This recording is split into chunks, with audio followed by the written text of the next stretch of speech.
La UES se visualiza como un centro de docencia, investigación y orientación que aporta alternativas para el desarrollo del país. En su compromiso con la libertad y la democracia, crea espacios de diálogo. El análisis de los invitados es independiente al de la universidad. Saludos cordiales a todos y bienvenidos a Entrevistas UES, un espacio de diálogo y reflexión. Soy Xiomara Dávila, analista e investigadora, graduada de Economía de la Universidad Espíritu Santo. Según datos de la Organización Mundial de la Salud, más de 700.000 personas mueren por suicidio cada año. Además, la OMS estima que detrás de cada muerte por esta causa hay 20 tentativas sin éxito. Es la segunda causa más frecuente de mortalidad en adolescentes de 12 a 19 años de edad y a su vez se encuentra entre las 5 principales causas de mortalidad entre los 15 y 19 años. Es claramente un problema de salud pública donde se evidencia un aumento paulatino de casos, agravado por la emergencia sanitaria del COVID-19. De aquí la importancia de informar y reflexionar acerca del mismo y para ello nos acompaña el doctor Carlos Orellana, director técnico del Instituto de Neurociencias de la Junta de Beneficencia de Guayaquil. En la conducción de este programa me acompaña la psicóloga clínica Ana Andrade, docente de la Escuela de Psicología de la Facultad de Humanidades de la UES. A continuación, conozcamos más sobre el perfil de nuestro invitado. Doctor Carlos Orellana Román es psicólogo clínico y doctor en medicina y cirugía, especialista en psiquiatría, magíster en mediación familiar, laboral y organizacional, y con un diploma superior en diseño curricular por competencias. Tiene más de 30 años de experiencia en programas de psiquiatría comunitaria y planificación, dirección y control de las actividades médico-científicas y técnicas que permiten brindar una atención integral a las personas que solicitan los diferentes servicios del Instituto de Neurociencias. En la actualidad desempeña el cargo de director técnico del Instituto de Neurociencias. Doctor Orellana, bienvenido a Entrevistas UES y gracias por acompañarnos. Muchísimas gracias. Para mí es un honor estar aquí en esta prestigiosa universidad y también otro agradecimiento porque vamos a tocar un tema de muchísima importancia para nosotros, para los pacientes y obviamente es un tema de palpitante interés a nivel mundial, no solamente local, ¿no? Es importante lo que vamos a hablar y le agradezco nuevamente su invitación. Ana, bienvenida y gracias por ser parte de la conducción de este programa. Muchas gracias por invitarme. Es un privilegio para mí estar aquí con ustedes y con el doctor Orellana. Para iniciar con esta entrevista, me gustaría conocer su opinión acerca de este tan importante tema. Si bien es cierto que el suicidio ya era un problema de salud pública antes de la pandemia del COVID-19, las cifras en Ecuador y en el mundo son cada día más alarmantes, sobre todo en los jóvenes. Por tanto, ¿cuáles cree usted que han sido los factores más determinantes de este grave incremento? Existen 2 factores que los expertos hablan. El primero que se ha repetido en la historia, que es lo que se llama el factor guerra o factor conflicto. En los momentos de conflictos, de epidemias y de guerra, los casos psicóticos de internamiento y los intentos de suicidio disminuyen o se atenúan. Una vez que pasa el conflicto, la epidemia o la guerra, hay un rebote suicidante y por esa razón la OMS ya lo pronosticó. De la pospandemia se va a dar gran cantidad de problemas psiquiátricos y sobre todo suicidios. Como estamos en forma incierta, podría decirse saliendo de la pandemia, digo incierta porque va y viene, ya tenemos 6 oleadas, posiblemente haga una 7ª, no se sabe. Lo que los expertos dicen que a lo mejor en este año 2022 termina la pandemia. Y ahí viene la pospandemia, en donde ya estamos avisorando el resurgimiento de los casos de suicidio. Le digo esto porque nosotros tenemos una estadística del área de vida, que es un área especial para tratamiento de pacientes suicidarios suicidantes, en donde se atenuó un poco y se disminuyeron los ingresos de pacientes psicóticos. Pero ya ha vuelto a cobrar fuerza el ingreso de pacientes psicóticos y también los internamientos por intentos de suicidio. Esa es la primera. La segunda, el factor del avance de otras enfermedades como la depresión y otros trastornos psiquiátricos que conllevan la problemática del suicidio. Todo eso ha contribuido, estos dos principales factores han contribuido para que el suicidio sea una carga que ya se la estaba viendo desde fines del siglo pasado. A fines del siglo pasado empezaron a subir los suicidios. Recuerde usted que nosotros leíamos que 400.000 personas se suicidaban al año. A fines del siglo pasado decían 500.000. En la primera década de este siglo se hablaba de 800.000 individuos que se suicidaban al año. Ahora posiblemente ha aumentado, desde luego que sí. En el 2014, ya antes la OMS había lanzado avisos, pero el imperativo global, bajo el título imperativo global, fue en enero de 2014, donde la OMS emitió una advertencia a todos los países del mundo sobre el aumento dramático del suicidio, ya en el 2014. Nosotros en el instituto, en esa época se llamaba Hospital Psiquiátrico, creamos en el 2015 un área que se llama Área de Vida. Empezamos con 8 camas, ahora tenemos 12 camas y ya hemos ampliado a 16 camas. Piezas con 1 o 2 camas individualizadas con vigilancia de cámaras, para solamente tratamiento o internamiento de personas que tienen ideación o intento de suicidio, diferenciadas totalmente del resto de pacientes. Cuando nosotros internábamos un paciente que tenía intento de suicidio o tenía ideación suicida con grave peligro, no querían estar en medio de otros pacientes psicóticos o con trastornos bipolares. Entonces, por esa razón, hemos creado esa área totalmente separada. Además de la problemática suicida que ha aumentado en las demás patologías, suicidio en depresión, suicidio en esquizofrenia, suicidio en trastornos psicóticos breves, en trastornos de ansiedad, que son trastornos de ansiedad generalizada, los ataques de pánico, el trastorno por estrés postraumático, trastorno por estrés agudo, todos esos trastornos conllevan peligro de suicidio y han elevado su monto de suicidio en estos últimos tiempos. Incluso antes de la emergencia sanitaria del COVID-19, ya se consideraba el suicidio como la segunda causa de muerte en el grupo de población de 15 a 24 años de edad. En las últimas 2 décadas en Ecuador, según el informe sobre el suicidio en la región de las Américas de la Organización Panamericana de la Salud, casi 300 jóvenes y adolescentes de 10 a 24 años se quitaron la vida anualmente. Las tasas de suicidio de adolescentes en Ecuador fueron superiores a otros países de la región como Colombia y Perú. Además, según el mismo informe, el suicidio en nuestro país representa entre 15 y 20% de las muertes por causas externas en este grupo de edad. Como psicólogo clínico y médico psiquiatra en el Instituto de Neurociencias, ¿cuáles son las estrategias que están implementando dentro del instituto para darle la prioridad que esta problemática amerita? Bien, solamente quiero hacer una acotación en las estadísticas. En la primera década de este siglo, el suicidio fue la causa número 1 de muerte en menores de edad. En la segunda década pasó a la segunda causa. De todas maneras, el suicidio está dentro de las 5 primeras causas de muerte. Sobre todo estamos hablando de la gente joven, ¿no? Y de toda la proporción global de causas de muerte, el suicidio está dentro de las primeras 10 causas de muerte. Estamos hablando de una causalidad que tiene una cifra aterradoramente enorme y también hay 3 aspectos que considerar en el manejo estadístico. Cuando yo estudié medicina en algún momento del siglo pasado, yo me acuerdo cuando estudiábamos psiquiatría, la imagen típica del suicida era tercera edad con enfermedad terminal. Eso fue cambiando. Actualmente ya no es la imagen típica es del adolescente y cada vez más tempranamente aparecen los problemas de suicidio. Es decir, ya ahora ven ustedes niños de 8 años, de 10 años y de menor edad que cometen suicidio. Antes no se veía eso.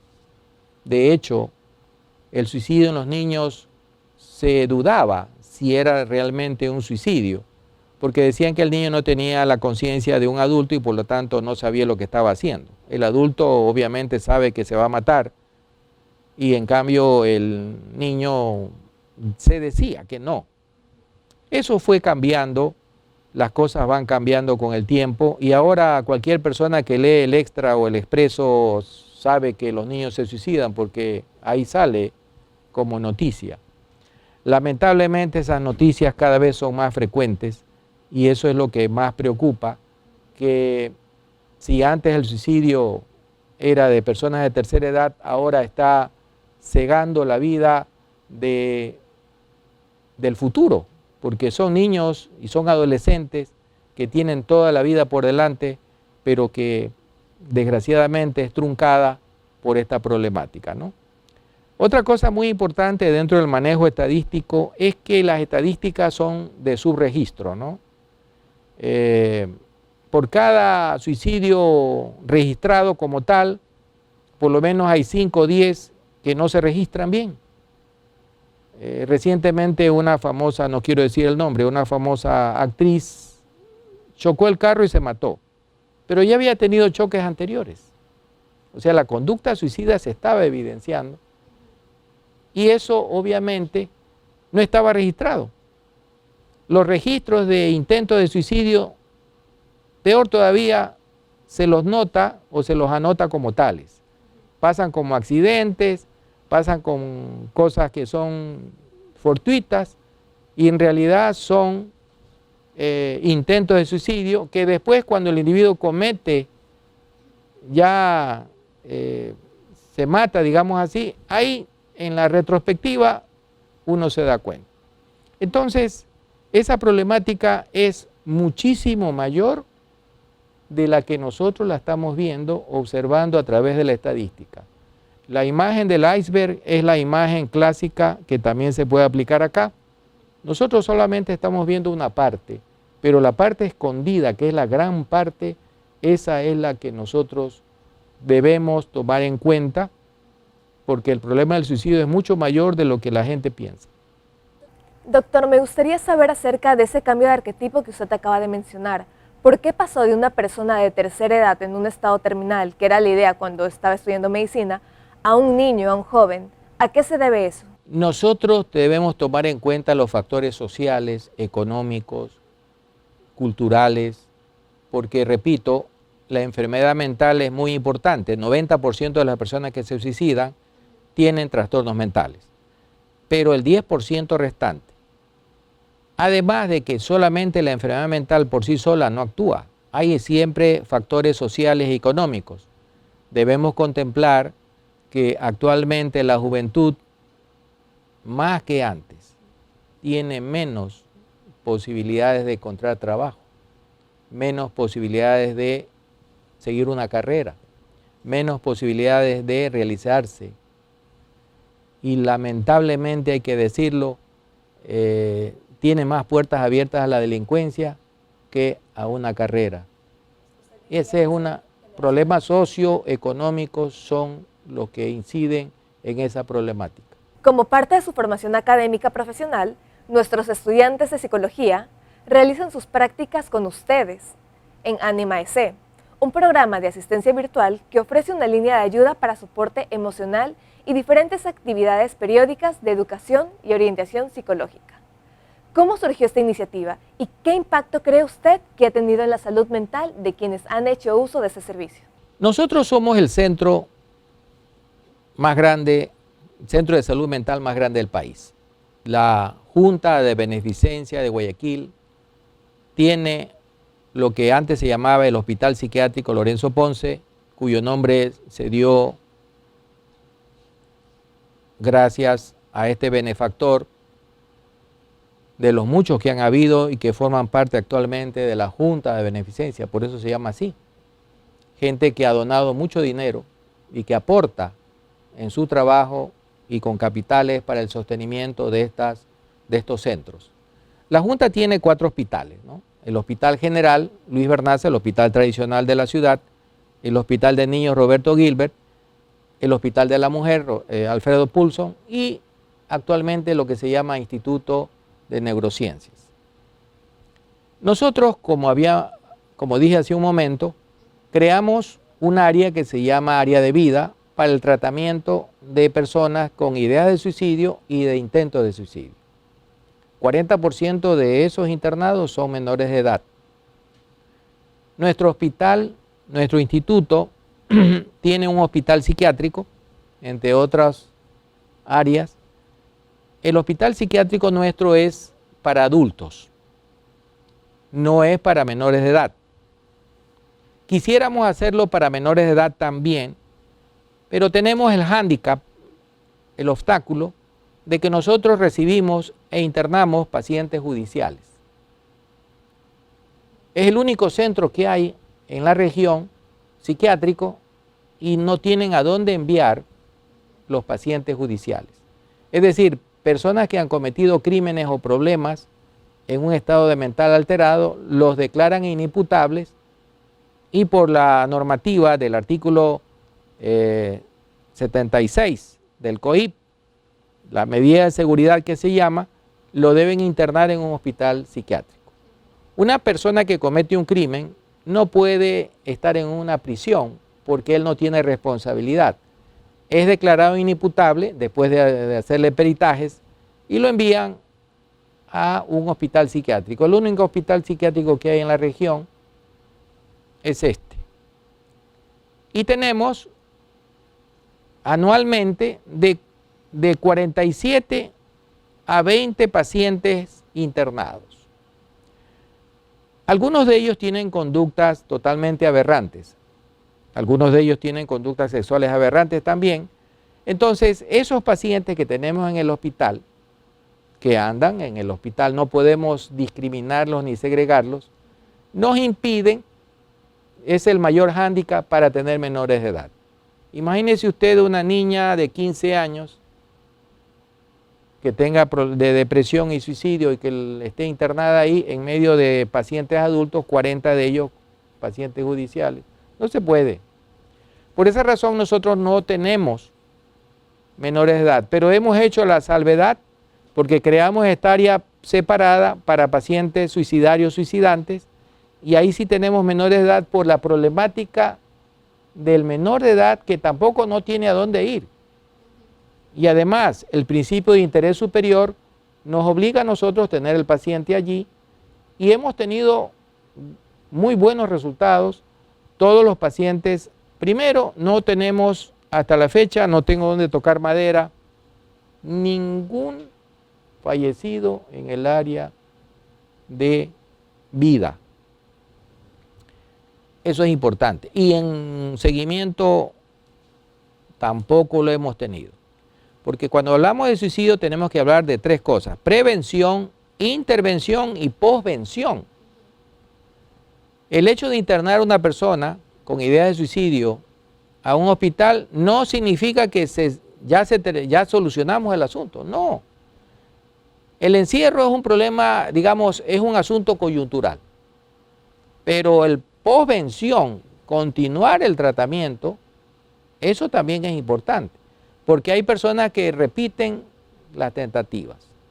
Y prevenir la repetición o prevenir la recaída, que cada intento que haga una persona, el intento que sigue es de mayor peligrosidad que el anterior.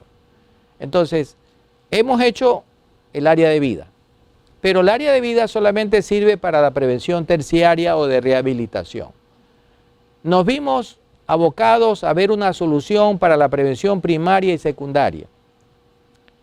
Desde luego que nosotros no podemos hacer prevención primaria a todo el país, porque eso le pertenece al Ministerio de Salud, al MIES y otros ministerios.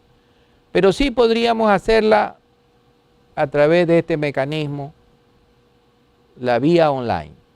Y lo primero que creamos fue la intervención telefónica. A fines del 2018 nosotros estábamos planificando esto y recibimos la ayuda, la grata visita de la señora Calero, Ana María Calero, de una empresa privada, Publicitas. En asociación con esa empresa privada, nosotros iniciamos Anima EC. y en compañía de Ana María Calero, la señora Ana María Calero de Publicitas, y siempre la tengo que nombrar a modo de agradecimiento y reconocimiento, vinimos aquí varias veces a hablar a esta prestigiosa universidad, en donde hemos recibido todo tipo de apoyo y colaboración. Trabajamos con los estudiantes de último año, una especie de internado, como decimos nosotros los médicos, para que tengan prácticas tutoriadas, supervigiladas por profesionales.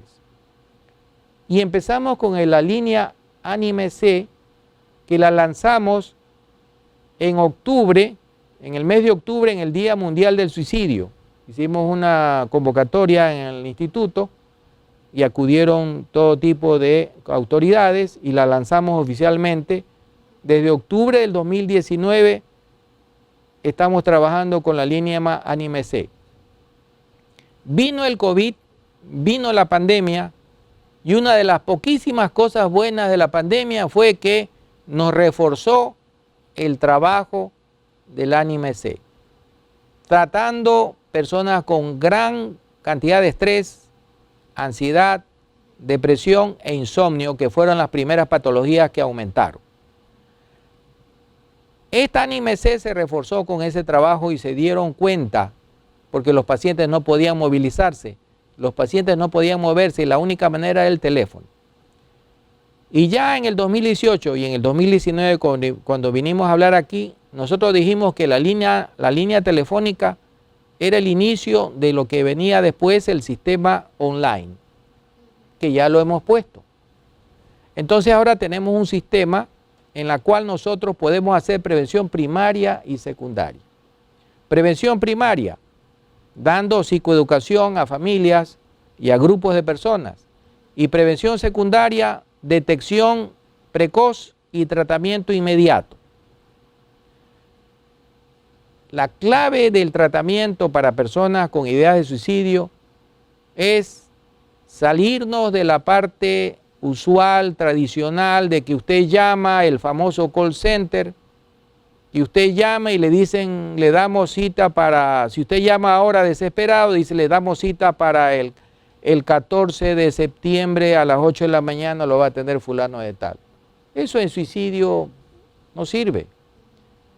Nosotros cuando atendemos a una persona con ideas de suicidio, trabajamos tres cosas: la emergencia médico-psiquiátrica psicológica, la problemática sociocultural de él en la familia y el problema legal, porque detrás de cada menor de edad que nos llama por suicidio hay un problema de violencia intrafamiliar, abuso sexual o abuso físico.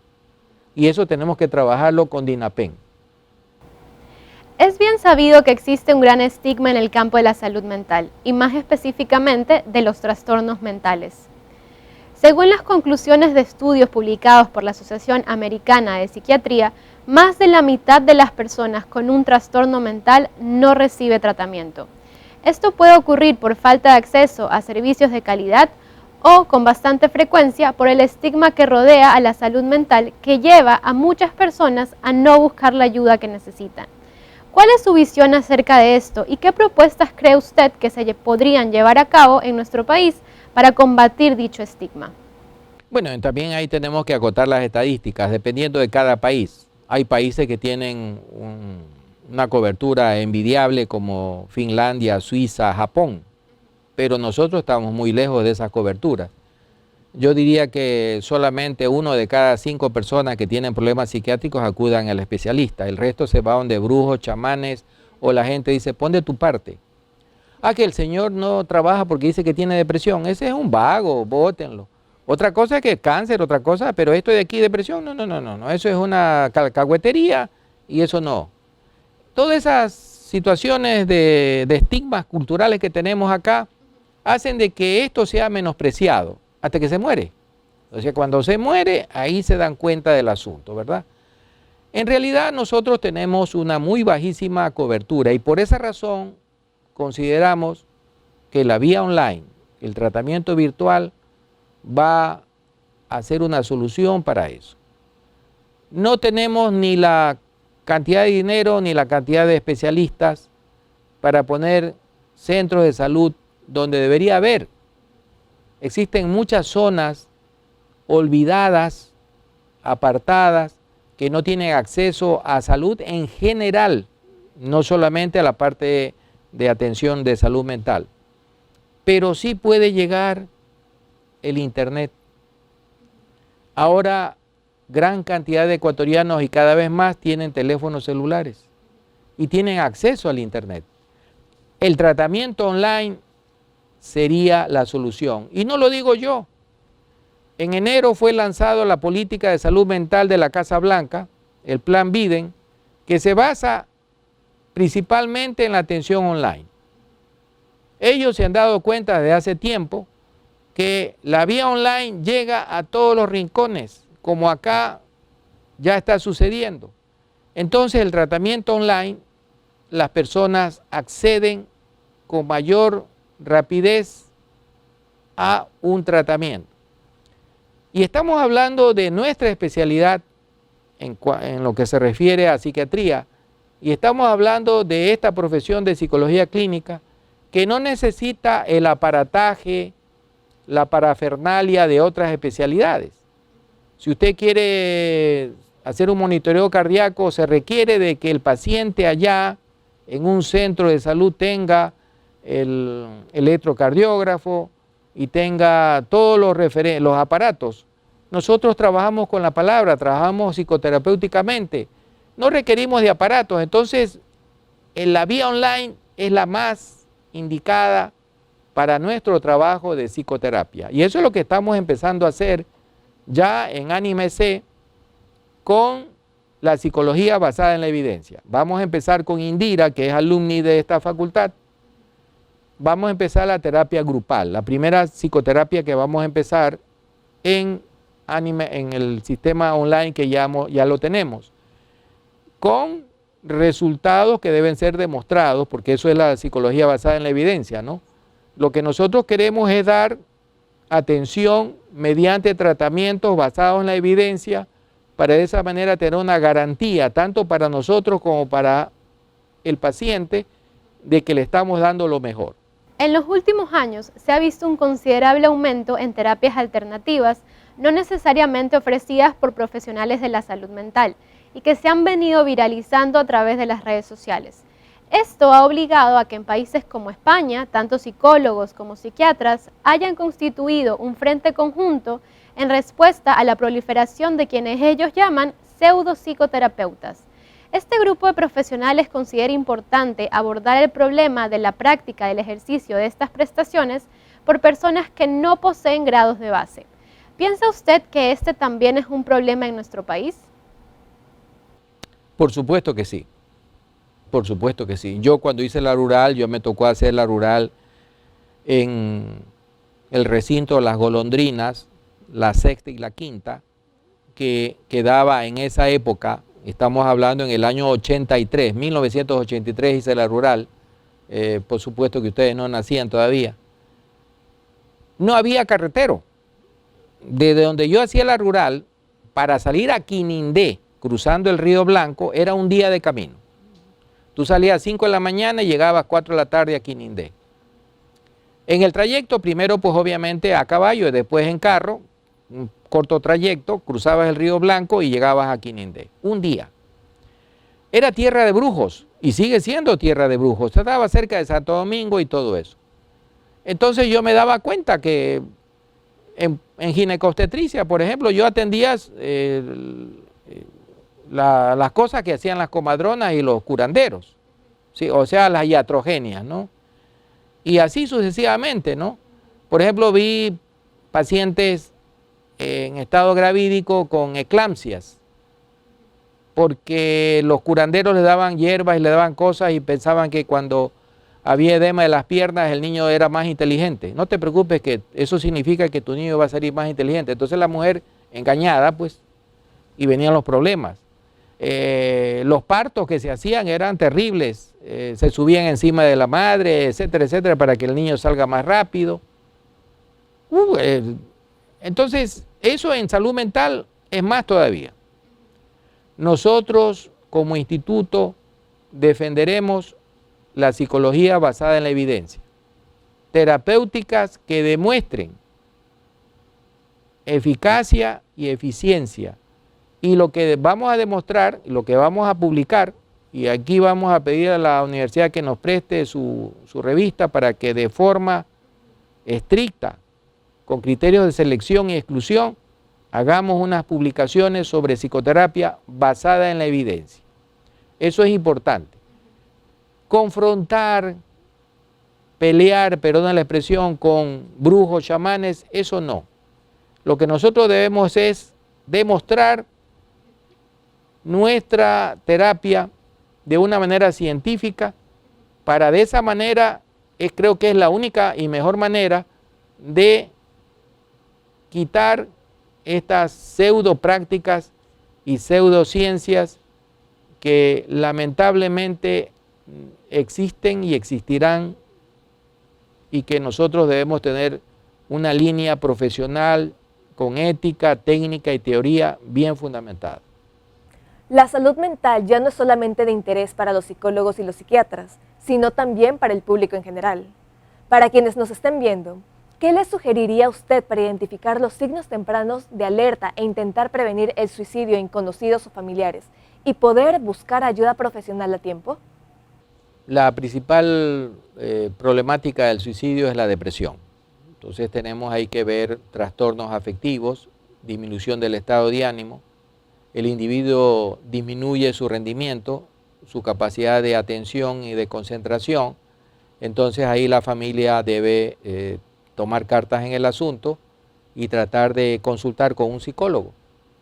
Actualmente ya tenemos más cantidad de psicólogos trabajando en colegios, en universidades, y acudieron del psicólogo. La familia debe decirle, vaya donde el psicólogo. No se trata solamente de darle un consejo, vaya donde del padre o hable con fulano de tal, sino ir donde un profesional.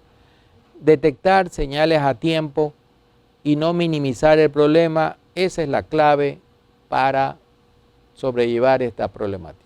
Para concluir con esta entrevista, nos gustaría que nos comente su visión acerca de las nuevas tendencias en el abordaje clínico y, por último, ¿a dónde cree usted que debería dirigirse la atención de los profesionales de la salud mental y cómo nos podríamos ir preparando como sociedad para mejorar la vida de las personas? Bueno, yo siempre le digo a los colegas psicólogos recién graduados, digo colegas psicólogos porque yo soy psicólogo clínico. Yo estudié psicología clínica, yo estudié medicina y psicología clínica, las dos carreras las estudié en la Universidad Católica. De hecho, me gusta mucho la psicología y por eso fui a estudiar psicología, con medicina y psicología. Me interesa mucho lo que es salud mental y de comportamiento en general. Yo siempre les digo de forma concreta, dedíquese a hacer maestrías y especialidades en terapias cognitivas conductuales. Y en cuanto a la evaluación, neuropsicología. Yo le veo el futuro ahí, no lo digo yo, sino que me adhiero a lo que otros autores hablan. Las ciencias cognitivas, ahí está el futuro. No solamente de la psicología, sino de la psiquiatría también. La ciencia cognitiva no es solamente psicología, sino es toda la neurociencia. ¿Sí? El cerebro, las funciones cerebrales, sistema nervioso y la evaluación neuropsicológica en base a eso. Y estamos hablando entonces de test, ya no los test subjetivos, sino pruebas objetivas que sean medibles y que se trabaje con evaluación de pares y se trabaje mediante técnicas y teorías bien fundamentadas y comprobadas. Eso es importante. Allí está la neuropsicología definitivamente. Y por otro lado, las terapias de tercera generación de la teoría cognitiva conductual, que son pues la mindfulness, tenemos la dialéctica y obviamente sigue siendo, todavía está muy efectiva la terapia de Aaron Beck, la TREC de Albert Ellis, que dicho sea de paso, Albert Ellis fue el iniciador de las terapias cognitivas. El mismo Aaron Beck lo dijo. 6 años después de que Albert Ellis inició, Aaron Beck fundó la terapia cognitiva. Y esas son las terapias del futuro. Pero yo creo que con el tiempo las psicoterapias van a ser neurocognitivas, definitivamente, trabajando no solamente test neuropsicológicos, sino también neurofisiológicos. Las resonancias magnéticas funcionales, los diagnósticos por imagen funcionales y otras técnicas que se están ya probando van a enlazarse con la evaluación psicológica de tal manera que ahí está el futuro, definitivamente. Y obviamente el futuro está en el mundo digital.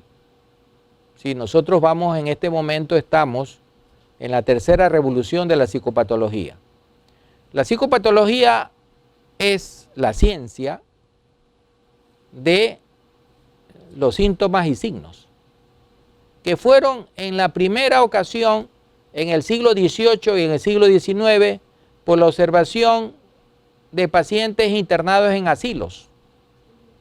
La psicopatología nació en los asilos, donde grandes personalidades como Magnan, Clorenbolt y muchos otros que pertenecen a la historia de la psiquiatría francesa y alemana, Kraepelin, observando detenidamente y anotando todo lo que veían de los pacientes que estaban internados asilados por años.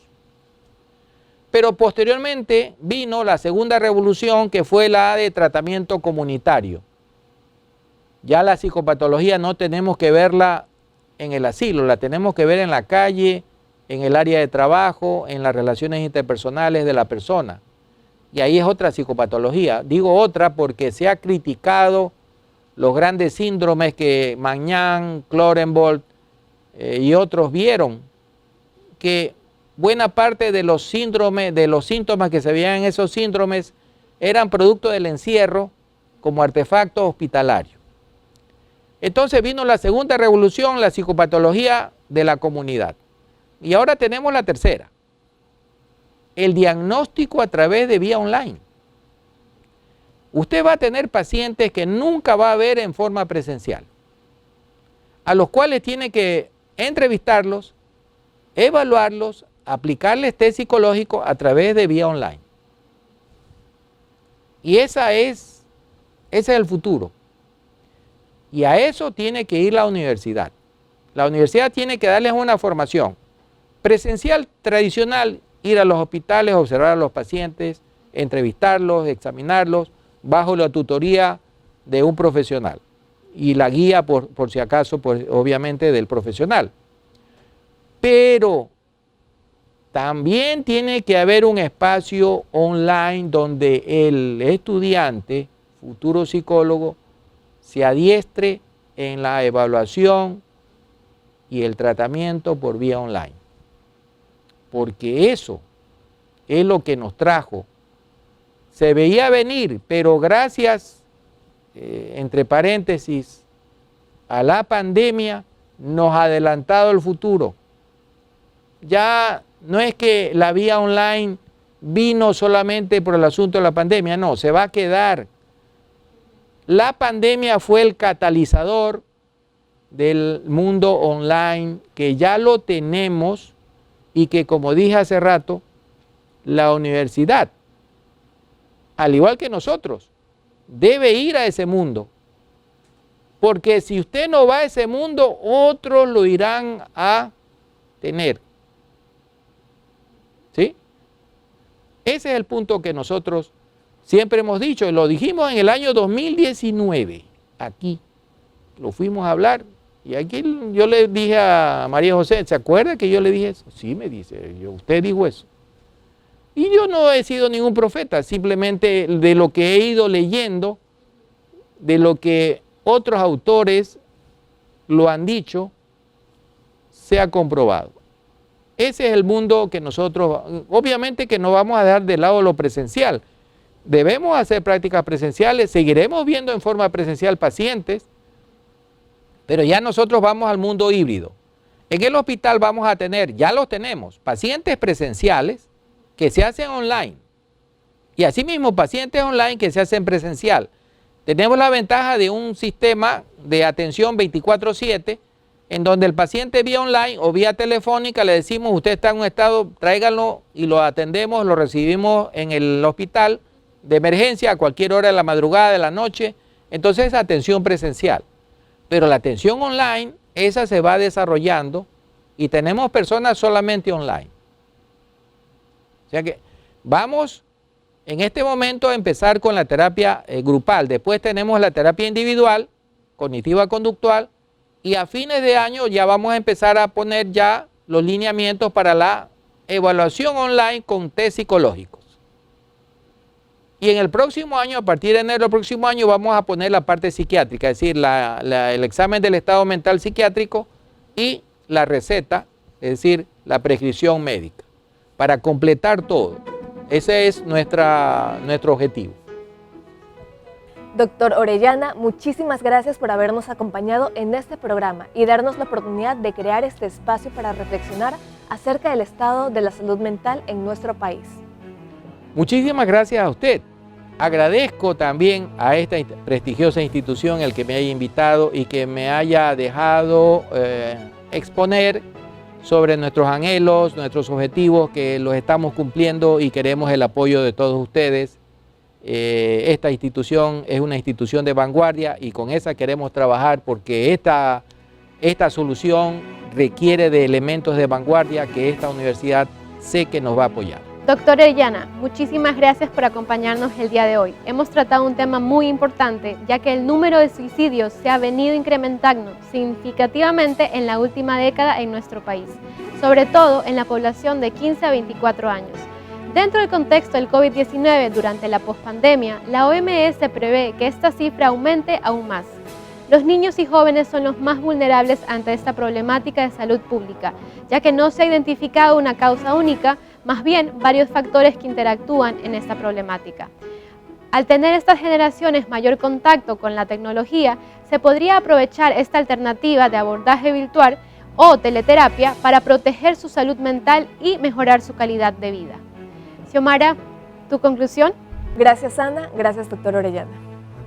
Teniendo en cuenta las altas cifras de suicidio en la población, cabe recalcar la importancia de cuidar nuestro bienestar y de buscar ayuda profesional de un especialista de la salud mental cuando sea preciso, buscando tratamientos basados en la evidencia.